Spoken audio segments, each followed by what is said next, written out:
hope you're enjoying my dad's videos. Make sure to share this video with family and friends, like and subscribe, and turn on post notifications so you get notified for all my dad's new videos. My social media will be tagged down below so you can follow it. And just remember, Jesus loves you.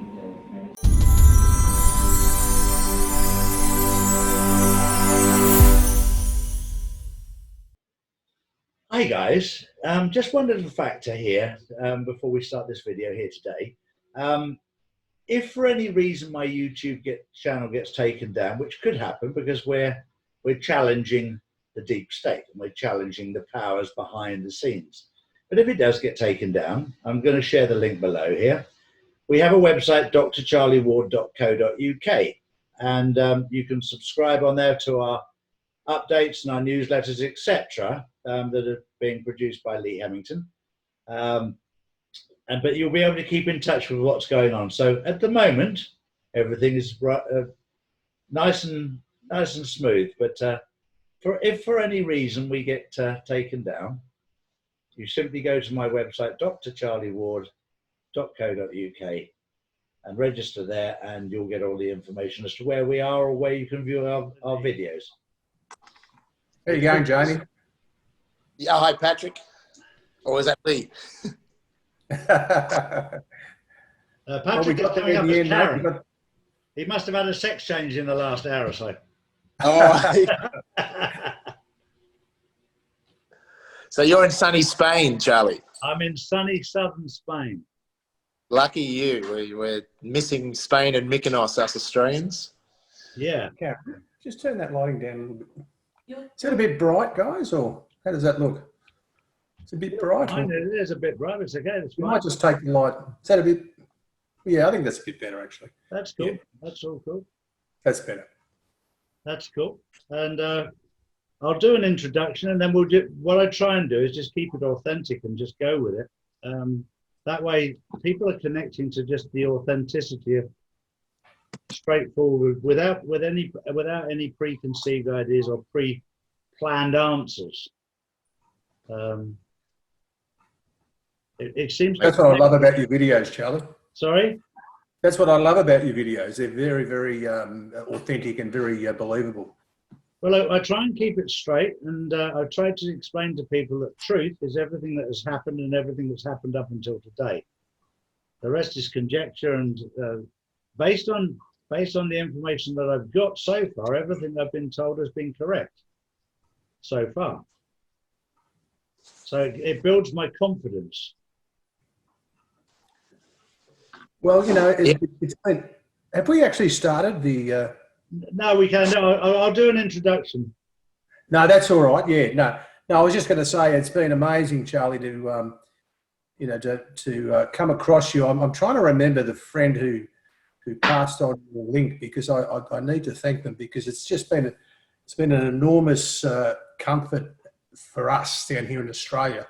Things have been fairly rugged over the last few months, so I know it's helped me personally mentally, but also a lot of friends and family have said the same thing. So, well, for me, I find it quite entertaining with Australia and New Zealand, because I never looked at Australia and New Zealand as pussycats.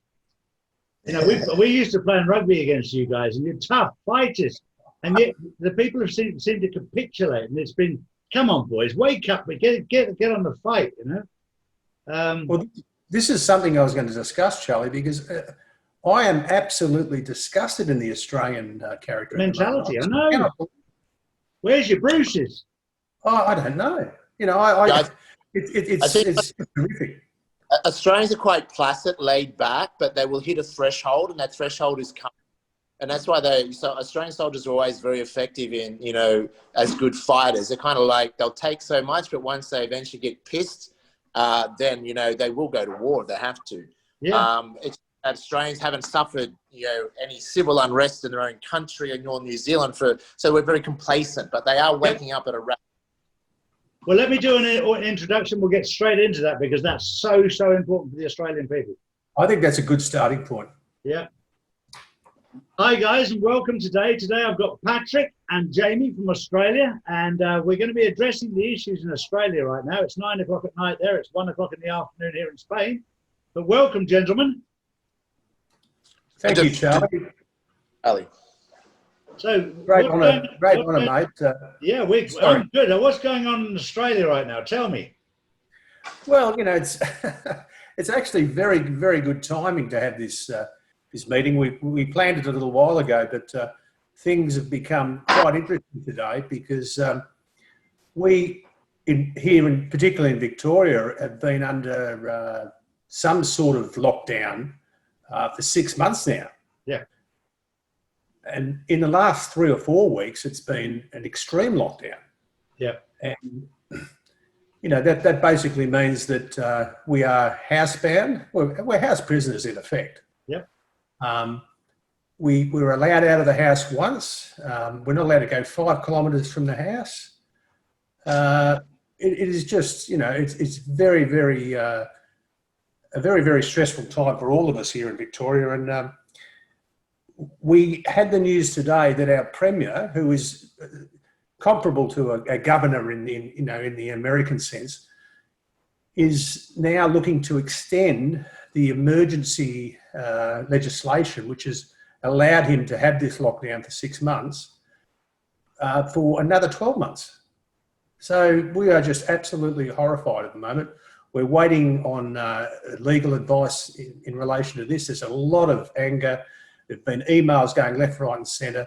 We're hoping it can be headed off at the pass, but it's just an unbelievable situation. So, yeah, it's a very tense situation, Charlie. And as I said, you know, I mean, we've locked down for 6 months, not being able to see family. You know, it's a big ask, and I think really we're sort of at a breaking point now. So it'll be very interesting to see how things proceed over the next week or so.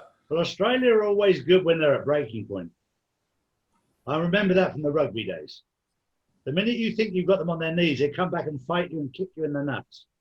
And that's about what happened in Australia. If we look at the basic fundamentals, the previous administrations in America, when they didn't like people in government, they went into their country and they forced regime change. And nobody liked it. Donald Trump is not prepared to do that. But what he's prepared to do is he's prepared to expose to you in Australia how corrupt your government is. Now, you voted them in there. Now you've got to stand up and get them out and get people in who are going to represent you. Because the people that are currently voted in by you in Australia are not representing you. They are doing completely the opposite. Having said that, this whole lockdown, this whole virus, vaccine, 5G, riots, alien invasion hasn't come yet, but these are all a smokescreen to cover up the global financial reset, which is happening. And now I've had some hard evidence, and I produced it this morning, that it's come out of the government, first black and white document to come out of the government to actually lay out exactly what's happening with the financial systems. So this has all been a very, very clever ploy, but it's time for people to stand up for what's right. If you're going to lock me down, then I want to know why I'm being locked down, not for some common cold that's not even as bad as man flu. Yeah, exactly. I think that's important. And I think what's happening in Australia, it's only now that we're starting to get a more of a mass awakening. As I said, I mean, many Australians are quite placid. We're known for being very laid back, but we all have our threshold. And once that threshold is reached, then Australians are renowned as good, you know, sports people, good fighters. Yeah. So I think you're going to start seeing the pushback. I think where the confusion comes, and it's probably happening in many countries, is that we think it's about a virus. And that's what I've been starting to educate and highlight to my followers, that wherever we keep arguing and think it's about a virus, we're never going to figure it out, because as you said, it's not about a virus. The virus is the guise to push down these lockdowns. Effectively, the World Health Organization is the new world government. and using their emergency powers, that's where they're able to now effectively dictate over sovereignty of other countries such as Australia. Where the other confusion comes in Australia, is in particular Victoria, our state governments seem to be able to run their state according to how Bill Gates is telling them to, or who is directing them to, and our federal government in Australia appears to be impotent. They appear to have no ability to take over the state and say, you know, Dan Andrews in Melbourne, in Victoria, you've lost the plot. The lockdowns are some of the meanest lockdowns in the world for what is renowned as a democratic country. You're literally lost the plot and you need to be removed. I think that's what Australians would like to see happen, but the federal government somehow seems impotent, and that's a concern. Maybe they knew that's the way to get around it, was to go for the socialist side of government, Labor, in Victoria. They had the same ideology of China and the communist regime there, and you know, they're a totalitarian agenda for the world, and so our Labor states, the ones that seem to be wanting to do these excessive lockdowns, but our federal government is either got to stand up to represent the people, or Australia has a real problem on their hands. And I totally that's very well summed up, Jamie. That's spot on. Yeah, look, I mean, it's just an extraordinary situation. Charlie, I'd be interested in your feedback on this.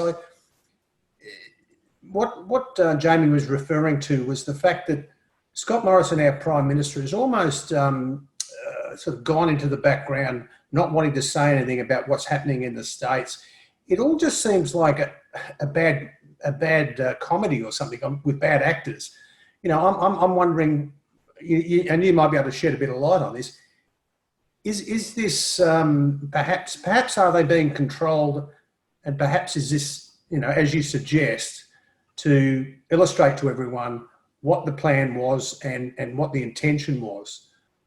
He's doing a great job considering what he was told to do. He was told to create confusion and fear. And when you think about it, he's done a good job with that. Yes. That was his same as Boris Johnson.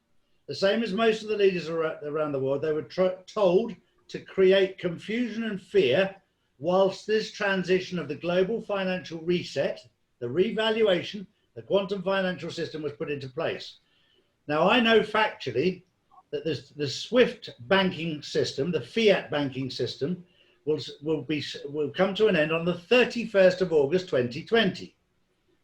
The quantum financial system started on the 2nd of August 2020. It's already been operative. We already know it's working. They've been testing it. The actual date that it takes full control, I think, is either on the 10th or the 11th of September.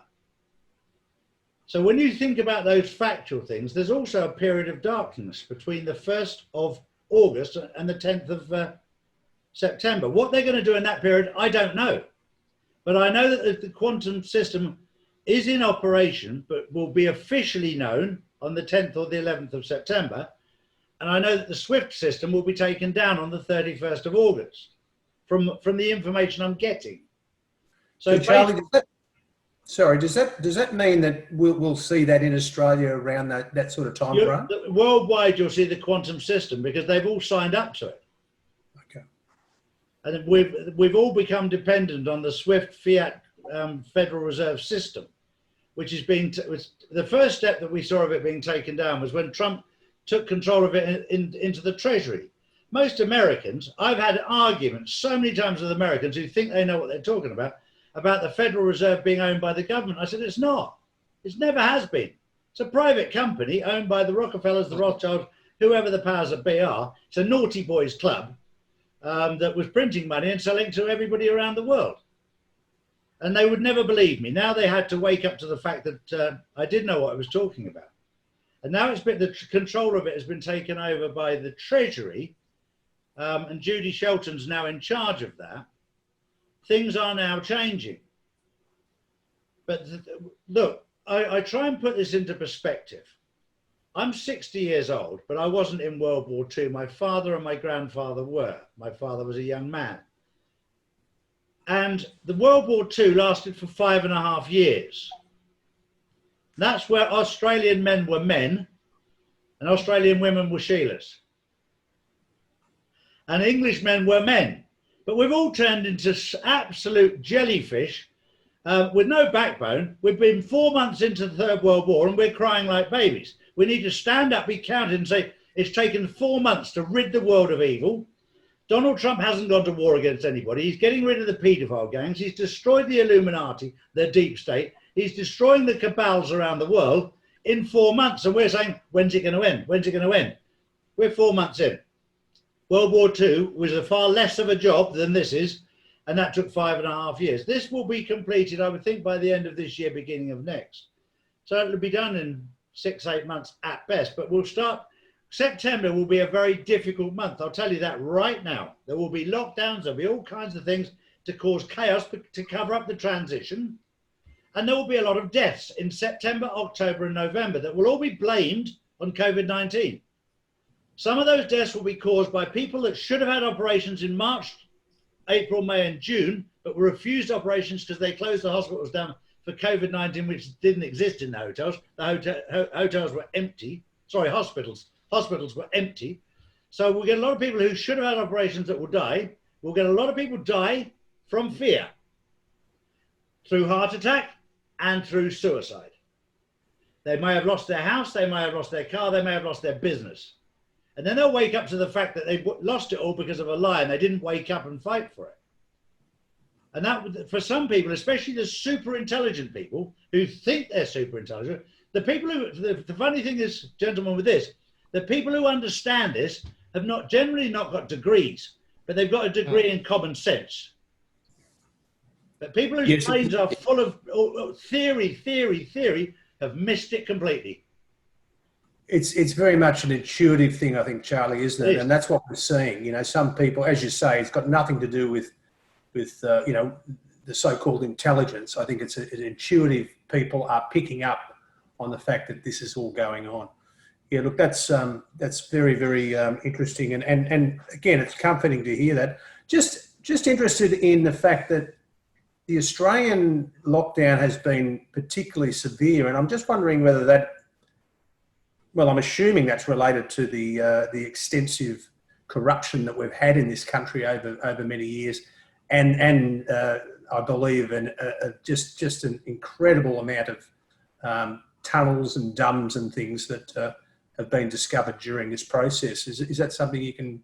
Yeah, that's something that will disappoint so many Australians, to know that so many children have been stolen in Australia and stolen worldwide from countries around Australia during the disasters and brought to Australia and put into underground tunnels in Australia. And we know the cities that are in serious lockdown. These are the ones. There's a reason for that. It's not just rescuing the children. It's arresting those people that were involved in taking them, in storing them, in keeping them. This will be very, very hard for the Australians to wake up to, because it goes totally against, they won't be able to believe what's actually happened. And the fact that it's been covered up with a virus and all this, that will really, really upset them. Yes, I mean, look, I along with a lot of other people who are awake to a lot of this, having so much resistance from people, including family. So, you know, it's a very, very difficult situation. But I can foresee, Charlie, that when the depths of what has gone down over the last few decades, or perhaps even 100 years, is revealed, it is just going to be almost too much for people to grasp, isn't it? It will, 100%. And you have to understand that I look up to the Australians and the Kiwis a lot, because I look at them as real men. And the embarrassment factor of the fact that they didn't stand up will be very humiliating. Because we've always looked up to you guys, always. I'm hoping Jamie is correct in that. I think that, you know, we've perhaps been dumbed down for too many years, but I think deep down, I still think that there is that sort of character in those national profiles, particularly also in the New Zealand people, the Maori people. I mean, they're great warriors, you know. Yeah, so very spiritual too. So I'd like to be positive on that point. What do you think, Jamie? I think it's just a matter of critical mass. And I was saying the other day that on a video that I personally believe at least 40% of Australians are awake. It used to be probably 10 to 15%. So we've went through in recent months this year probably one of the greatest mass awakenings of humanity, I think, not just in Australia, but around the world. So if we look at it from a positive, I mean, nothing has woken up people this much. You know, September 11th woke up quite a few, but this has been a huge awakening, and it's a massive level of knowledge. That's what you're saying. Some people won't be able to handle the truth, and that's why people that are going down that rabbit hole, I've told people, you have to do it steadily. You have to not get too deep. It's traumatic. You know, some of the things about the pedophile networks and anachrome and those sort of things. So there's going to be a mass need for counseling for a lot of people. Some people just won't be able to accept the truth, but we just need to get to that 55-60% mark. And the good news is, this poll in Australia a few days ago, when they asked, will you take the mandatory COVID vaccine the Australian government has signed up for, 70% said no, they won't, and 70% said no, they support mandatory vaccination. So I think there's positive signs there. And now, after what Dan Andrews in Victoria, the Premier, said today he wants to extend these lockdowns to 12, 18 months. I think that's going to be the nail in the coffin for him. You know, people are fed up. And most people, when I did that $1 million challenge to Australian politicians 2 weeks ago and the Australian media to show independent proof that COVID deaths aren't inflated, and offered $1 million, and no one would take it up. The 99.9% of people that watched that video when it went viral in Australia are highly supportive and basically need voices that confirm what they're thinking. So they might be the silent Australian or the quiet Australian, but they are starting to rumble, and we're very close to hitting that threshold. So I think that's positive, and maybe other countries are slightly ahead of where we're at. We always seem to think we're from the rest of the world. We're away from any civil war, all these sort of difficulties, but Australia, I think, has been now seen as a soft target, especially Victoria, and so is New Zealand, as a testing ground to really try and push through these, you know, crazy, excessive communistic lockdowns just to see how much they can get away with. And so far, I've told people, you will be judged. Your children, your grandchildren will all be judged. You know, if you're too gutless to speak up on social media and highlight to your friends, speak the truth because you're worried what your friends think, well, I would say get new friends, you know. Mass awareness is the first step to change. The other challenge is a lot of people feel helpless. And I said, well, individually we can't change the world, but collectively we can. And that's where collectively standing up but being strategic and smart about what we can do and how we can go about. But just awareness is often enough to create change, because enough of us knew what's going on in the world and who our real enemies are and who our real heroes are. It's a bit true what Charlie said about academic people, often the most easily manipulated, which I found to be true too. And people with common sense and practicality see through bullshit. And Australians were always meant to be known as good bullshit detectors. Unfortunately, maybe that's been lost a little bit. But we were taught at school to conform. And so most people were taught to obey authority. So the ones who went to school longer, i.e. university, etc., bought into the conformity and bought into obeying authority that much longer, and bought into the myth of that type of education equals intelligence. And that's why they're the most easily manipulated. And that's why you see in US politics, some supposedly intelligent people support the enemy, you know, and Hillary Clinton and Soros and these people, not realizing that if they knew the truth behind these people, they would never support what they stand for. But that's how they've been able to be manipulated. And they're the people that really will be judged the harshest for supporting something that they really don't believe in, but simply because they've been manipulated. You talk about being judged. You know, every single day when I get information, Jamie, to test out that information, I believe in God. That's me. I believe in God. Doesn't matter if you believe in Buddha or whether you believe in Allah. But what I do is I just ask the question just to guide me the right way. Is this right or is it wrong? And then I look inside myself and judge it with my own moral compass as to how I feel about it. And I'll tell you right now, I've never felt as peaceful in my life, ever.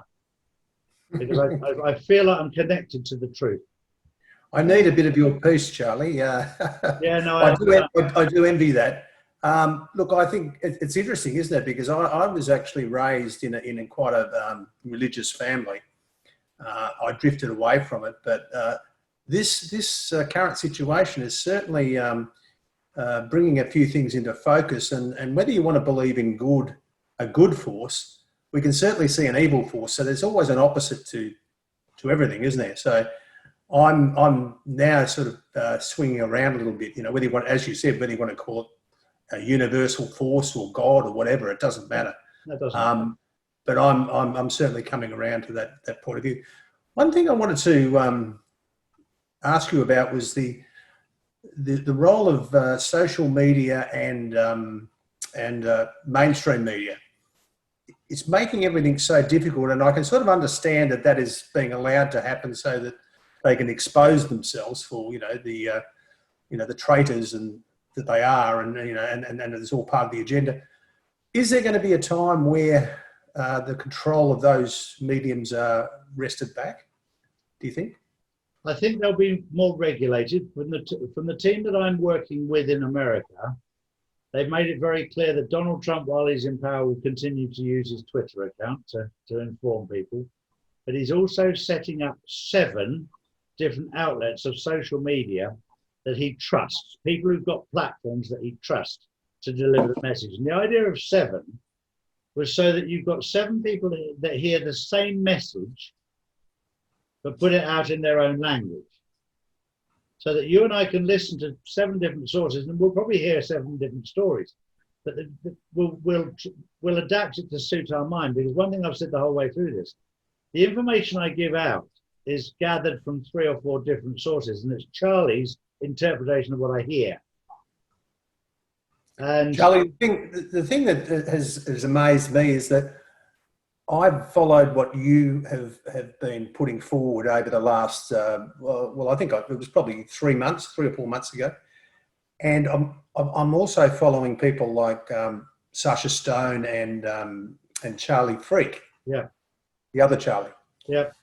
And you guys, it's very interesting. You sort of, in the end, you all sort of found each other as well. But what I find fascinating is that you all essentially have the same story, but you've just got a different way of looking at it or presenting it.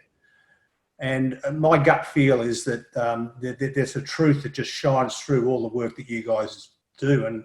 And we are just so grateful. Like, you know, I just want to speak on behalf of the groups that I'm part of and the Australian people, that we're just so grateful for the work that you guys do, because it just gives us clarity, it gives us hope. And hope is just so important in this time. It certainly is. And that's what I try to do, because as I've said many times, fear will kill you. COVID won't. You're more likely to be scared to death. You know, we have an immune system, Patrick, that we can look after ourselves. And with the right diet and the right exercise, if you knew what I'd done to my body in my life, I shouldn't even be here. I've put more bad things in my body than anybody should ever do. But I have a wife that I've been with now for nearly 10 years, and she's helped me with diet, nutrition, exercise. And if you build up your immune system, I haven't had a cold for 10 years.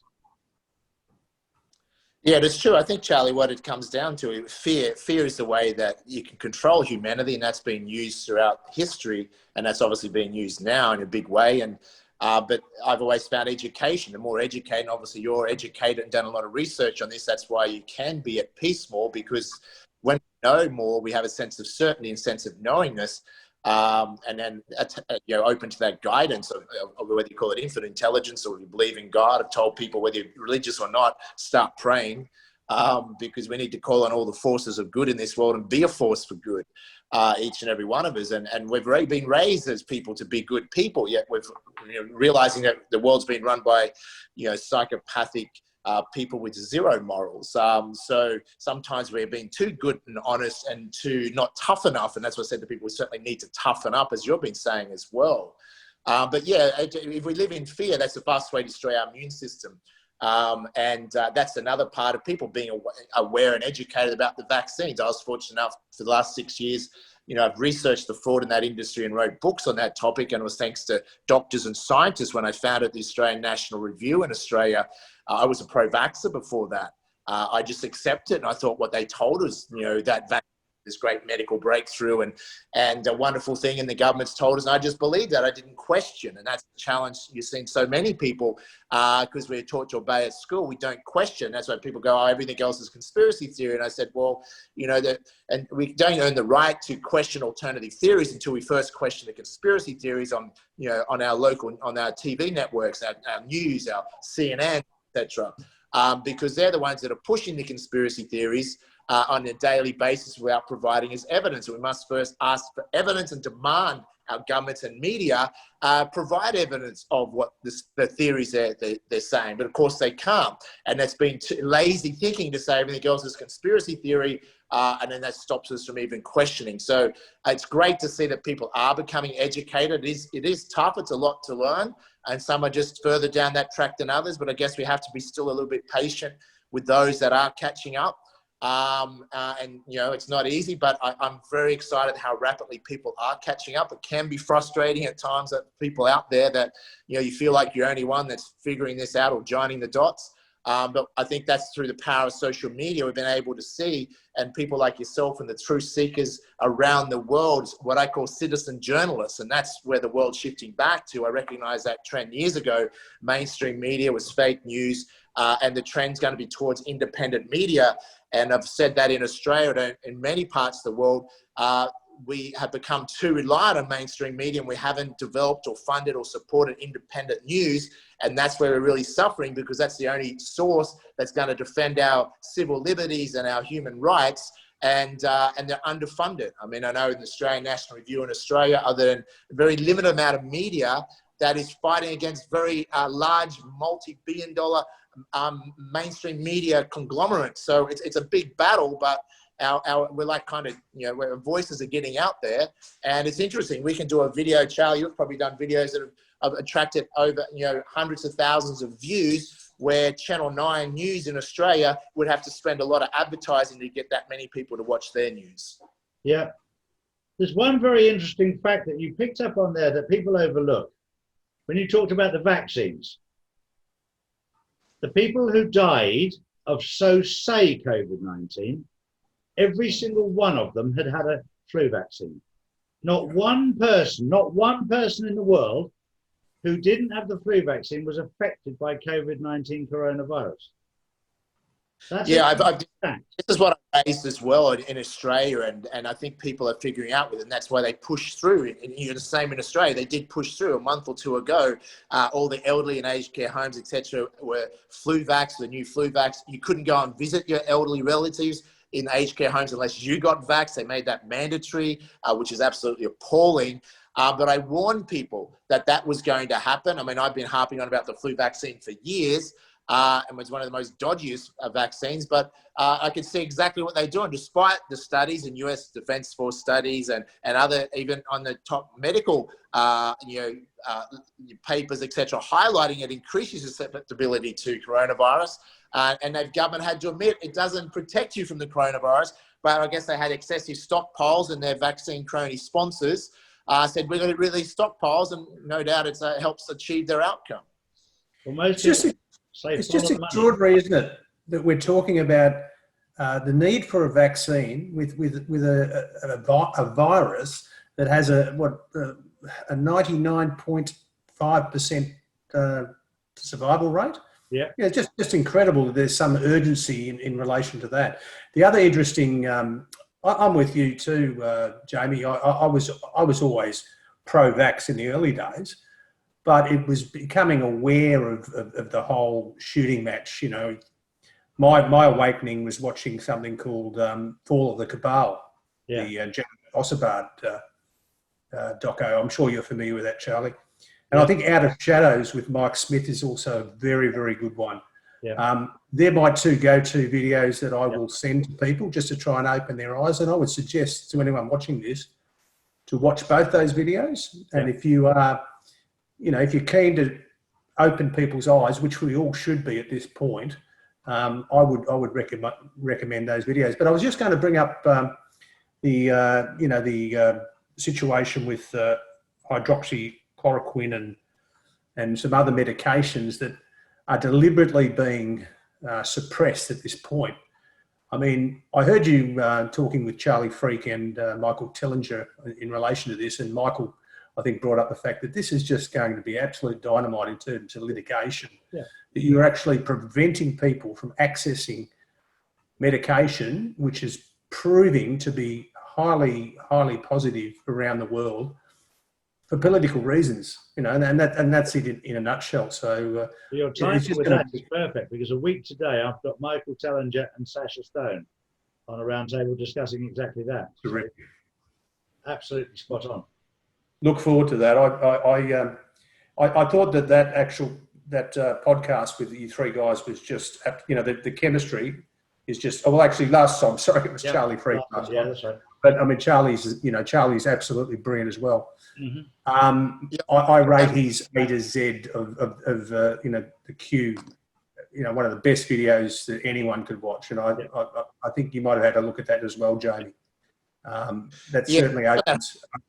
Chloroquine. The reason they need to discredit that is because they can't get the emergency approvals through without proper testing the vaccines. Is there's an alternative alternative treatments, so they have to totally discredit that. So much that Gates was caught funding. You're probably aware of that.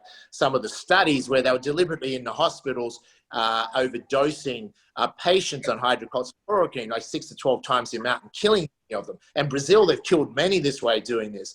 I mean, it's just the nature of an industry that's, you know, $60 billion in sales and wants to get to 100 billion. And they'd already set their targets by 2024 to get to 100 billion in annual sales. They needed mandatory vaccinations. Now, if we spoke about this a year ago, saying mandatory vaccinations are coming in, we would have been told it's a conspiracy theory. You know, now people know it's not a theory. Certainly, it's a conspiracy, not a theory. It's, you know, become reality. So I think now, if you want to see be able to predict the future, we probably need to listen to conspiracy theorists more, because they tend to be pretty accurate with predicting the future.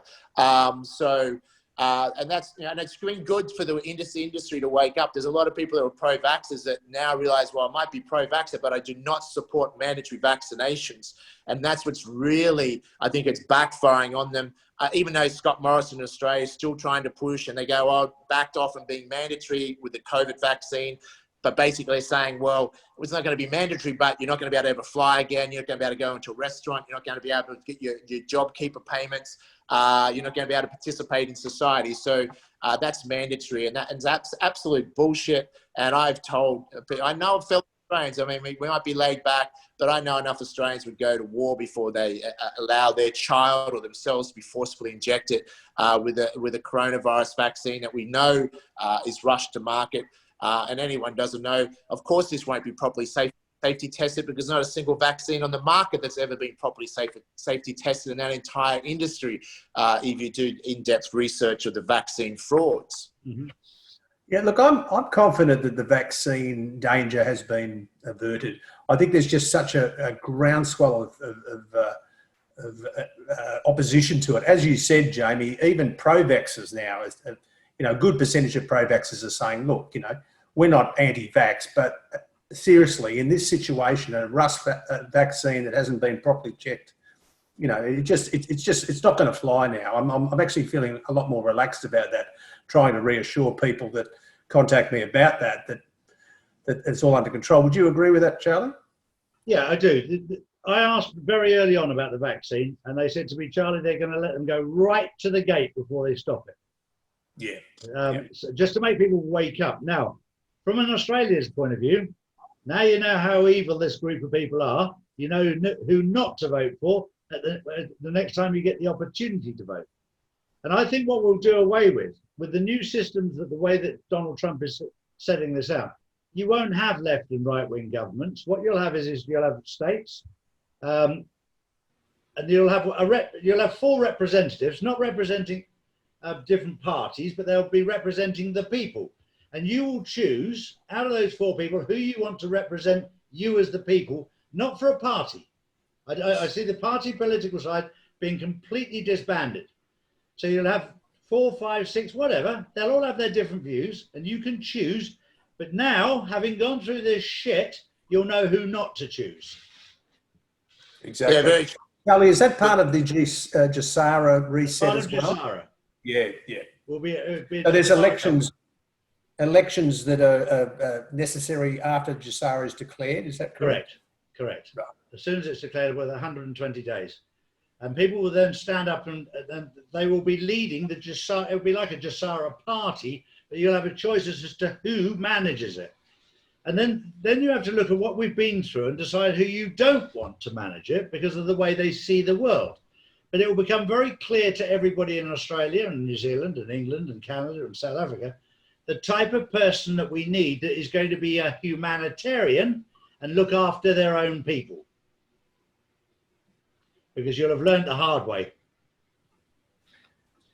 Yeah, and I think that's creating what we call a 20th century political system, and the current political system we have is a 19th century one, and it's outdated, and it needs to dramatically change. And we've seen now how corrupt it is, especially in American politics. Yep. And normally, and you're lucky, someone like a Trump that was able to win against all odds and win against the deep state, which was perhaps a miracle, but so I think people are starting to slowly wake up to that. And it's just like you're having an independent board of the best and the brightest brains in the country that can represent the people, and it comes down to who's representing the people. And unfortunately, we see clearly now in Australian politics who's in bed with, sponsored by the vaccine cronies and Mr. Gates, and supporting the people. And that's true what you're saying, Charlie, and that's what people need to see through the bullshit. And but we needed a new political system, and that's the movement I started launching 7 years ago in Australia. And that's why I was heavily targeted back ever since I started an independent news site and went into politics in 2013. It's amazing how they set the government agencies onto you, and one side of the media, the socialist side, really went hard, and they're trying to character assassinate you. And I said, well, I guess the good thing about that is it's best to be character assassinated rather than actually assassinated. So that's probably positive. Oh, well done, Jamie. I'm proud of you for that. Being on this journey for 7 years, you deserve all the respect that you've got. You really do. Because it's been a lonely journey, because I've only been doing this for 4 months publicly, but I've spoken to a few people like you who've been out there for years by yourself. You've been a lone voice, and I'm very, very proud of you. Thank you. And I think it also confirms, because you used to think some of these things are conspiracies about the cabal or the deep state, but when you see it actually happen to you, then you realize this is actually real, and how they operate and how they work. And in Australia, it's ironic. Anyone that's formed any level of political party that's a third party alternative, it's a threat to the two-party system. Pauline Hanson in Australia, they jailed for some time. Clive Palmer, the billionaire, they're still trying to jail. And for myself, even though I didn't build, I had a movement, I did have a political party starting. I had Arnold Schwarzenegger out as my political mentor, and we're hosting events in 2013. We had 3,000 people showing up to our political rallies, where the Prime Minister at the time could only get 100 people, paid unionists, to attend a rally. So it's quite interesting. But yeah, there's obviously, and that's when I realized those forces do exist. And then a lot of the traitors, I almost had a punch on with a senator in a Senate hearing in Australia. And he threatened, will write about me in your little newsletter, Jamie, referring to the Australian National Review, which was happening to get up to 1 million readers a month at the time, more than some of the major newspapers with 300 staff. And not long after that, we did write about that corrupt senator, and he had to resign in disgrace because he was receiving Chinese bribes and pushing the Chinese communist agenda in Australian politics while being paid by the Australian taxpayer. And that's just the tip of the iceberg of how many are infiltrated in our country and other countries by foreign powers and foreign interests. No, I totally agree. I've worked behind the scenes with governments now for years and years and years. And I've seen firsthand the corruption that goes on. It's you couldn't make it up. You couldn't make it up. They make, I've been told I'm a naughty boy at times for some of the stuff I do. I accept that, but I don't. I pale into insignificance by comparison to the politicians, the naughty stuff they're up to. I mean, they're up to some really, really naughty stuff. It's just it's quite disillusioning, isn't it? Because it's very disillusioning. We've just everything is just being exposed. The corruption level that is being exposed is just quite extraordinary, and our whole political system is obviously going to need huge overhauling, and that's the great positive of what's going on. I think that everybody is recognising that that is necessary, and I'm sure again that I think that part of what is going on is just to demonstrate why that's necessary. I think that's all part of the plan. Just before we leave GESARA, Charlie, I was just asked a question by a good friend of mine. He was concerned with GESARA in terms of his question is, will business operate the same if all debt is forgiven? Is there a need for entrepreneurs' ability to use your freedoms to improve your life finances? Are we moving towards a socialist arrangement where people are dependent on government, or will capitalism still be dominant? I thought that was a very good question. It's a very intelligent question. A very intelligent question. What GESARA is aimed to provide a safety net for all the poor people in this world that have been abused for years. The place for entrepreneurs will grow massively, but what will happen in that field is that the more that you do as an entrepreneur for humanity, the more successful financially you will become. Right. So it will be, instead of paying tax won't exist other than a purchase tax between 13 and 17% on non-essential items. That's it. So income tax, corporate capital gains tax, all these different taxes won't exist. But if you're seen to be doing, from what I understand, you're doing good things with your money rather than just hoarding it just for yourself, then there'll be other things that come your way, and it'll be our duty as citizens to look after people. But we'll all be in a position where we're able to do so, because not only will the forgiveness of debt put us in a far better position, but there'll be an awful lot of compensation paid out to people that have been absolutely destroyed by a corrupt banking system. People who've lost their houses, people who've lost their businesses. And just simple things like the fact that our birth certificates have been traded on the stock exchange for millions and billions of dollars, and we've not had a penny out of it. We've basically been a prostitute with no income. So there'll be a lot of things that we get compensated for. But what will happen in the world of GESARA and NESARA? There will still be evil out there, but but good will be in control. And the more that there'll be the necessary safeguards to encourage better behaviour, basically. Yeah. Of course there will. Of course there will. There's so much to look forward to. It's like somebody said to me the other day about there's many people unemployed. I said, if you look at the planet we live on, and especially with Australia, because that's a massive country, but you imagine just looking after the planet. You could employ, without even thinking about it, 2 million people just to clean the oceans around Australia. Forget the land. Then you start thinking about the land mass of Australia. You could employ 10, 20 million people there just to look after the land, to look after the beaches, to look after the inland land, so that when you have these fires, that you've got fire breaks, so that you've got good plantation, so that you've got good trees to create a better environment. There's so much that could be done. When we get into this world, we don't even realize, the minute we start looking after our own planet, it will look after us. And the minute we stop these idiots doing these chemtrails and trying to create, I've been a resident in Dubai for a number of years now, and they start, creating clouds and then seeding them to rain. The minute you start playing God, you're playing with danger. And they just do that because it's cheaper than desalination of water to create clouds and rain. It's a very dangerous thing when you start doing that sort of thing, because you don't know what damage you're doing to the planet. Charlie, you mentioned the bushfires. Yeah. Was that deep state backed? It's certainly not. It's certainly not backed by the good people. But they haven't been. The deep state and the cabals have not been looking after the planet that we've been given, and we could have looked after it so much better. But the trouble is I was looking at the figures the other day of the deep state and the cabals and how much money they're taking out of the system for all their politicians. You've got 90% too many politicians than you need in Australia. In England, they could reduce it by 90% without an issue and run perfectly well.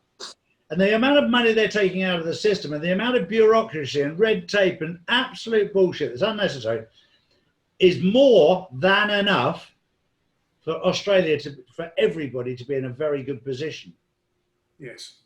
And there's it's all about redistribution, isn't it? there's been so much wastage and, you know, horrific overspend in areas that are not just unnecessary, they're evil, basically. So Totally. talking about human trafficking and I don't think the Australians have any idea how much human trafficking has been done in Australia.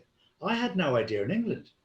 I've heard about over 1,000 children rescued from tunnels in London over the weekend. I didn't even know they existed. I was in shock.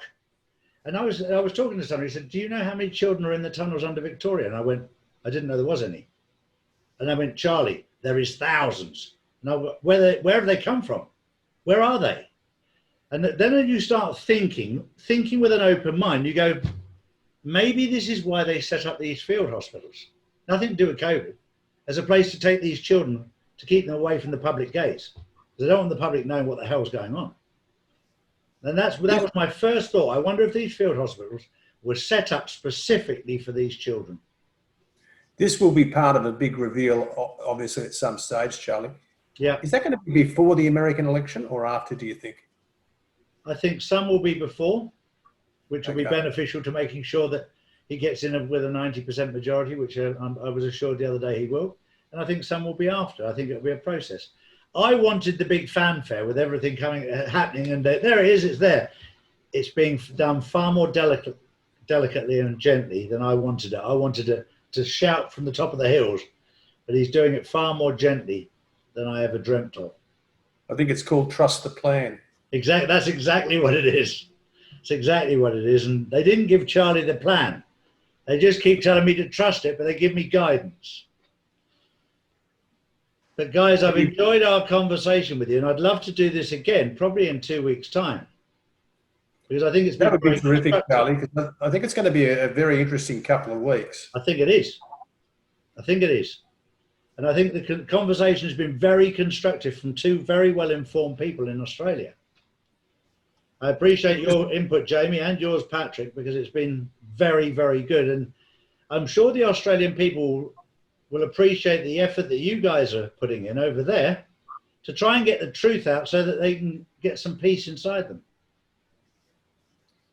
Yeah, and I think, yeah, there's quite a lot of citizen journalists or truth seekers, and we appreciate your time, Charlie. And no, things are changing so rapidly. So in 2 weeks, we'll certainly all know a lot more about what's happening in the world.